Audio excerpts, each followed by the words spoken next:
sikap terhadap langkah Bupati Maluku Tengah Boto Sigal yang telah melakukan proses screening terhadap dua bakal calon raja kepala pemerintahan yang dapat dimusuhi.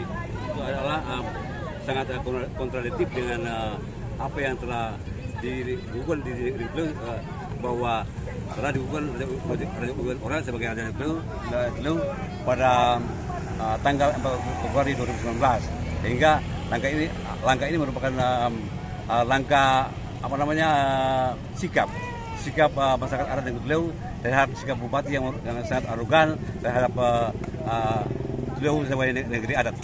Terima kasih. Yang apa tuntutannya sepertinya di aksi ini, Pak?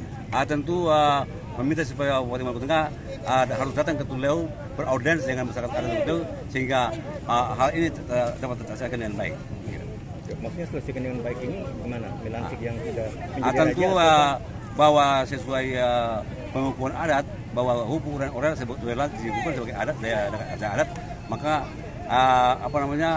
Bupati Maluku Tengah harus melantik mengesahkan raja sesuai dengan pengukuhan yang telah dilakukan oleh sendiri adat dan menunggu dengan beliau.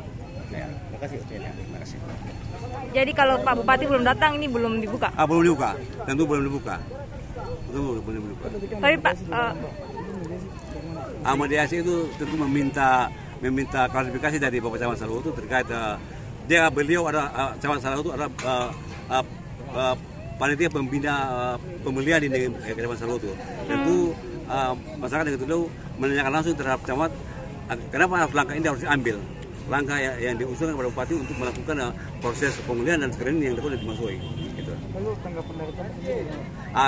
Tentu sesuai informasi bahwa Camat Bungkam dengan alasan bahwa harus mendengar langsung dari penjelasan langsung dari Bupati Maluku Tengah. Terima kasih sudah nonton. Jangan lupa like, subscribe, dan share ya.